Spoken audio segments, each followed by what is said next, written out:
ನೋಡಿ ಫ್ರೆಂಡ್, ಸೀಬೆ ಹಣ್ಣನ್ನು ಕಟ್ ಮಾಡ್ಕೊಂಡಿದ್ದೇನೆ. ವಾವ್, ಸೂಪರಾಗಿ ಪೀಸ್ ಮಾಡ್ಕೊಂಡು ಇಟ್ಟಿದ್ದೇನೆ. ಇಲ್ಲಿ ಒಂದು ಪ್ಲಾಸ್ಟಿಕ್ನಲ್ಲಿ ಉಪ್ಪು ಮತ್ತು ಖಾರ ಇಟ್ಕೊಂಡಿದ್ದೇನೆ.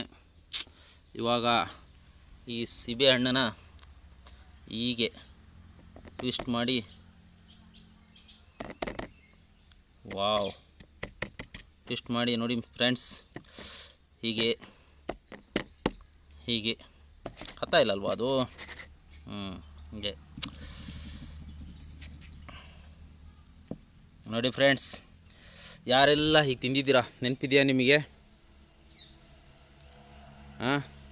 ನಾನೀಗ ಇದನ್ನು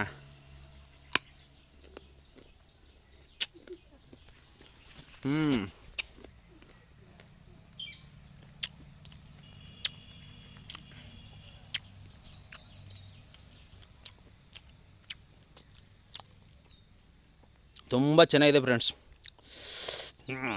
ಈಗ ಉಪ್ಪು ಹೀಗೆ ಖಾರ ಹಚ್ಕೊಂಡು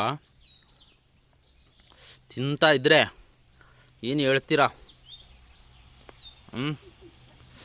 ತುಂಬ ಚೆನ್ನಾಗಿದೆ ಫ್ರೆಂಡ್ಸ್. ನೋಡಿ, ಉಪ್ಪನ್ನ ಮತ್ತು ಖಾರನ ಹಚ್ಕೊಂಡು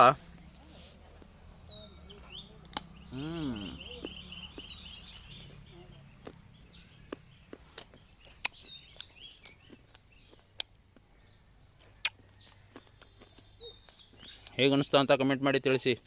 ಮತ್ತೆ ಮುಂದಿನ ವಿಡಿಯೋದಲ್ಲಿ ಸಿಗ್ತೇನೆ. ಬಾಯ್.